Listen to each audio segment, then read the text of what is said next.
Hello everyone, good morning সকলকে। আজকে ছিল রবিবার, চলে এসেছি ছাদে। ভিজে জামা কাপড়গুলো মেলে দিয়ে থানকুনি পাতা কয়েকটা তুলে খেয়ে নিলাম।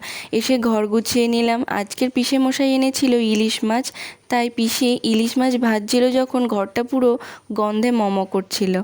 ইলিশ মাছের ঝাল আর ইলিশ মাছ ভাজা তেল দিয়ে খেতে খুব অপূর্ব লাগে। সত্যি কথা বলতে আমার খুব ফেভারিট ডিশ। এমনিতে কথায় আছে মাছে ভাতে বাঙালি। একটু ইলিশ মাছের তেল, মাছ ভাজা আর কাঁচা লঙ্কা আর একটু আলু ভাতে দিয়ে যখনই গালে দিলাম, কোথায় যেন হারিয়ে গেলাম। অপূর্ব টেস্ট, ভাষায় প্রকাশ করা যায় না। একটু ভাত দিয়ে মাছের ঝালও খেলাম। বিকালে চলে আসলাম ছাদে।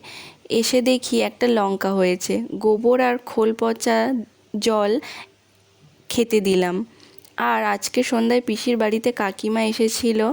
বোনের বার্থডে আছে, পিসি ফ্যানটা গিফট করছে। বাই।